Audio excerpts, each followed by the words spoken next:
everyone. Let's go on ahead and review a Robinhood Portfolio video. Right now the portfolio is up $158. I have not done a video in about 2 weeks. In my life I was just moving around. I actually moved from apartment to another apartment, and right now I'm looking at in the after hours I am down $10.60. So the portfolio has gone through a significant amount of changes, guys. We're going to quickly talk about what those changes actually were. Let's take a look for the week. The past week I'm up 0.16%. Actually, I'm up 1%. So I don't know what happened there. It looked like the graph just sort of might have been a glitch. I'm not really sure. Let's take a look at the past month. I'm up closer to 2%, 1%, $436. In the past 3 months, I'm up $1,050. So 4%. It's not too terrible, but the markets have been a little bit volatile lately. I don't know what's going on. I think there's a lot of this fear going on with the Fed. The Fed has been saying that, are they going to cut interest rates? Are they going to is there going to be an interest rate hike? A lot of investors are getting scared. A lot of investors think that this market is too high right now, so there's a lot of volatility. There's a lot of profit taking. I certainly look at stocks, and I certainly make that determination if I want to take profits or not. But like I said, guys, there's been a lot of changes in the portfolio. We're going to quickly go over what those changes are, and I'm going to quickly talk about why I have done those changes. So without further ado, let's get into it. Oh yeah, before I say it's like dividend paid, Disney paid a dividend of 88 cents, so I was credited $13. So that's really good to see there. So let's take a look at the portfolio now, guys. Apple's still in the portfolio, 207, 72 cents today. Not bad. Up $7.10. Total return is 15%. So looking good with Apple. $279. I think they have an earnings report coming up. Not really sure. Yes, they do. Available on July 30th after hours. Expected EPS $2.10. So $2.10 a share. I definitely think Apple can beat that, but we'll see.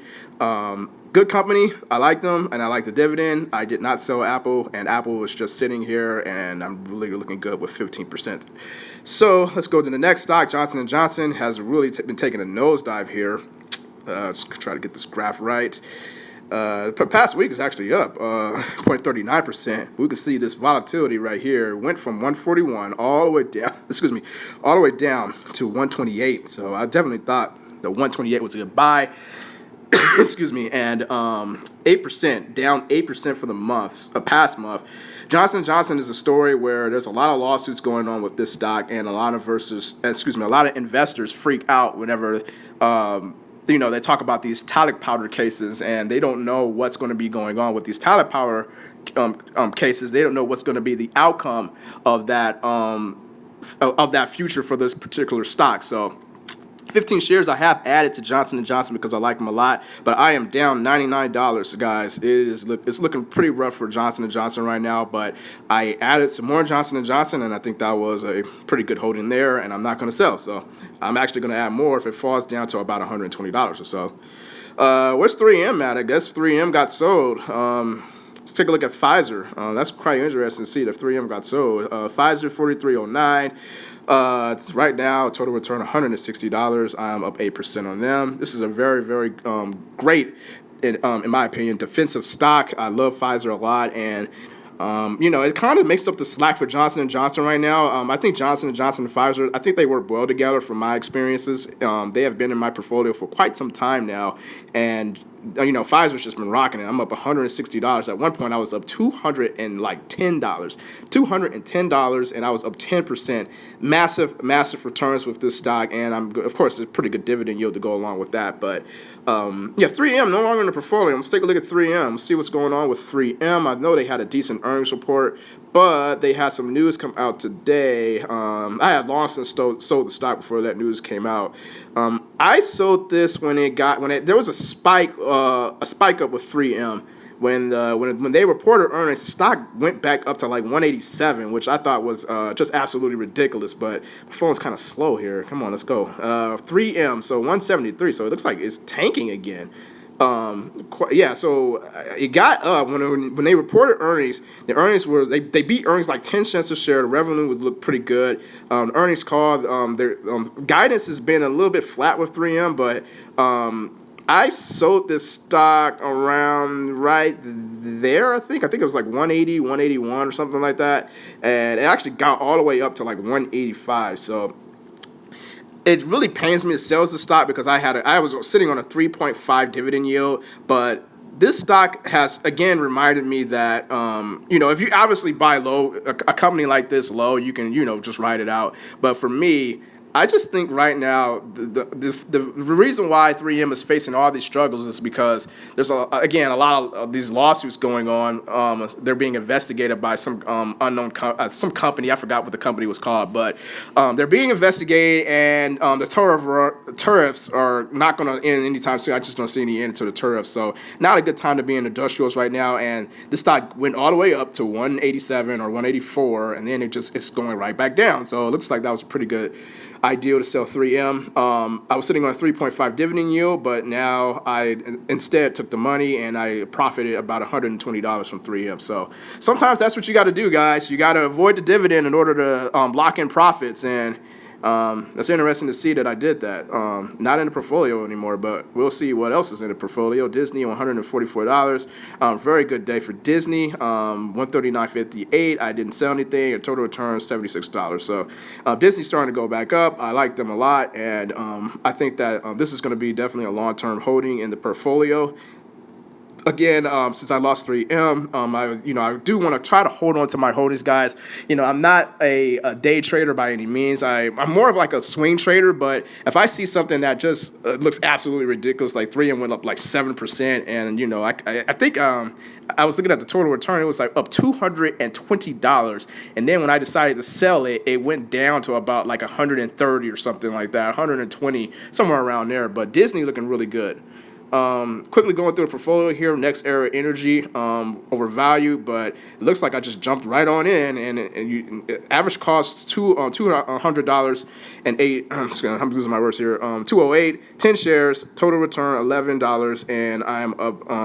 Actually, today's return $15, so total return is up $11. Portfolio diversity is 8%.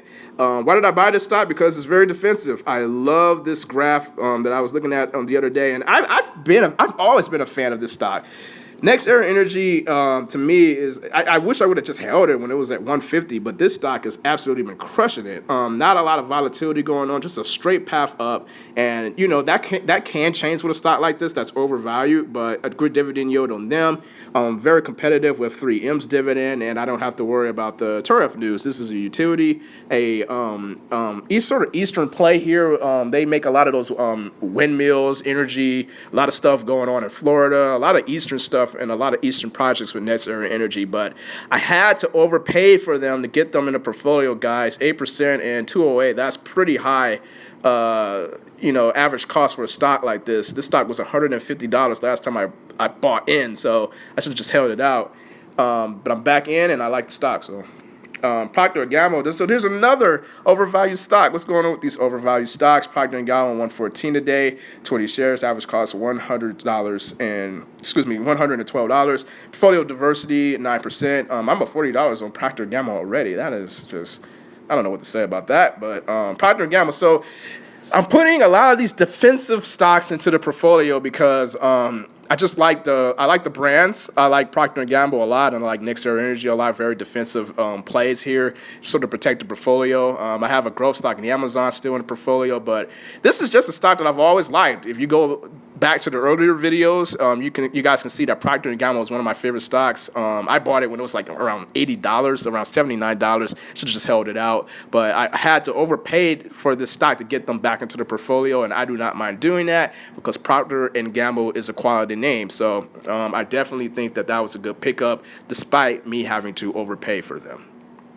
Let's take a look at Boeing, $345.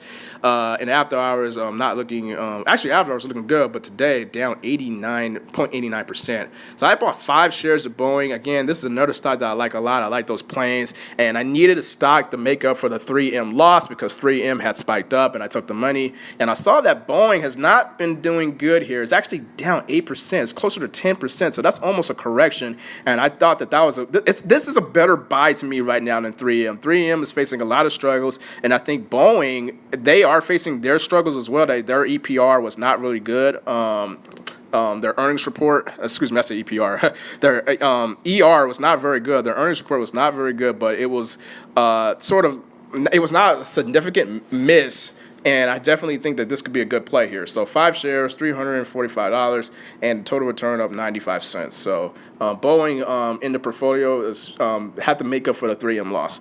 Amazon took it to the chin. Actually, they I want to say they missed revenue or guidance. No, I know what happened. So they had revenue in play, but they did not meet Wall Street expectations, and you can see quite the volatility right here.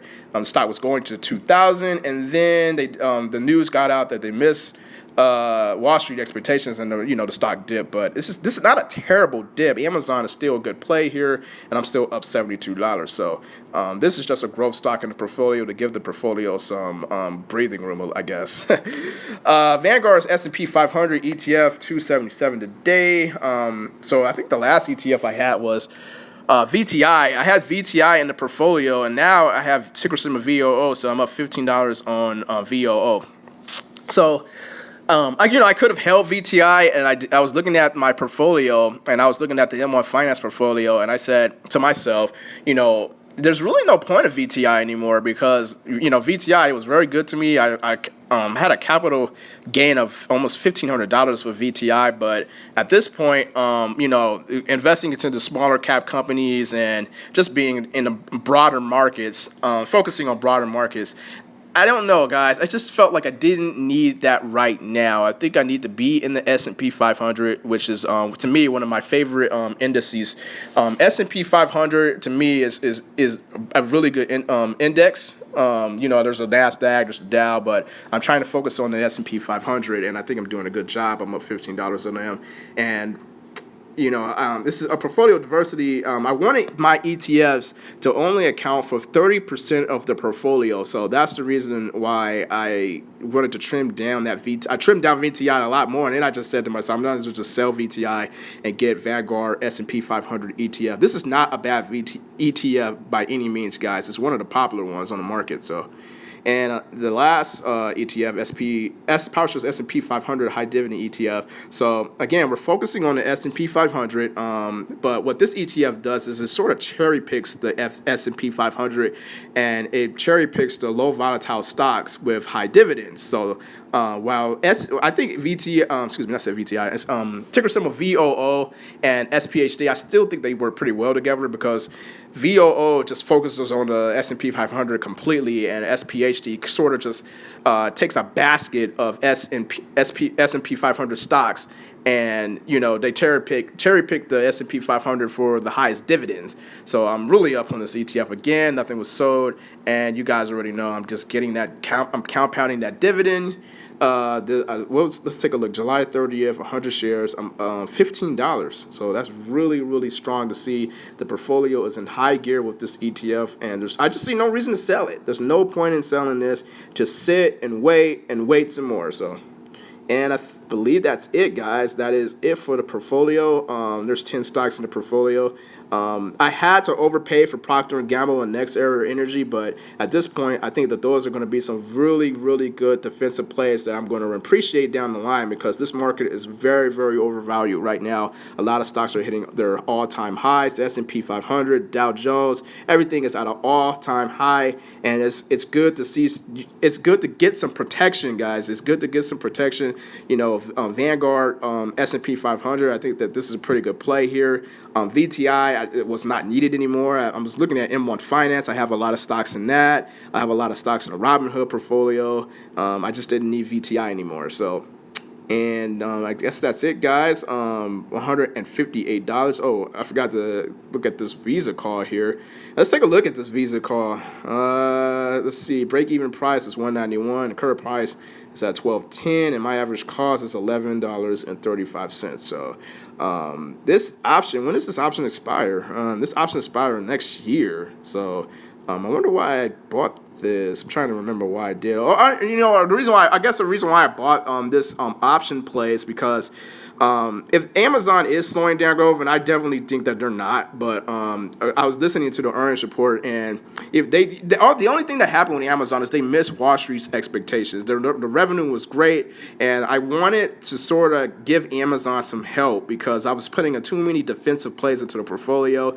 Pfizer, Next Era Energy, Procter & Gamble. I guess guess the ETFs can sort of protect me from protect me from bear markets. But Amazon is really the only growth stock, and I just had like $2,000 sitting here, so I said, I put it in a Visa call. I don't get anything that's close to the expiry date, and just wait and see what Visa does. Right now, I guess this was a good idea because this call option is up $75, and I just plan to wait and see what this call options do. We don't know what Visa will be, next year, but this call option is way out, and it gives me some protection. So.